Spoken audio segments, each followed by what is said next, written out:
আচ্ছা, জীবনে কখনো কোনো মৃত ব্যক্তিকে গোসল করিয়েছেন? যদি কখনো সুযোগ হয় তাহলে সেই মৃত ব্যক্তিকে গোসল করাবেন। তখন খুব কাছ থেকে দেখবেন মৃত মানুষের দেহটা কতটা অসহায় লাগে, মৃত্যুর পরে মানুষের দেহ কতটা ভয়ের কারণ হয়ে দাঁড়ায়।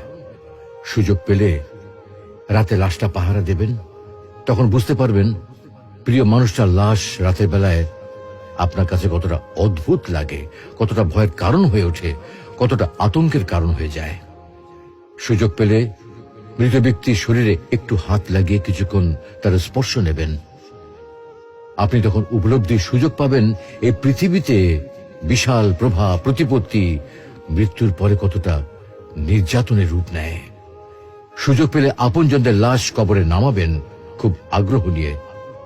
শেষবারের মতো মৃতদেহের মুখটি একবার দেখার চেষ্টা করবেন এবং বারবার উপলব্ধি করার চেষ্টা করবেন এই মৃতদের সাথে অনন্তকালের যাত্রার পথে এটাই আপনার জীবনের শেষ দেখা। সুযোগ পেলে মাঝে মধ্যে কবরস্থানে গিয়ে নীরবে কিছুক্ষণ দাঁড়াবেন। এরপর মনে মনে চিন্তা করবেন জীবনের লাভ ক্ষতির হিসাব। এই মৃত মানুষগুলো এই পৃথিবীতে কি করে গেছেন, কাদের রেখে গেছেন। যাদের রেখে গেছেন তারা কি কখনো এই মৃত মানুষগুলোকে স্মরণ করার জন্য কবরস্থানের আশেপাশে একটি বারের জনকে দেখতে আসে?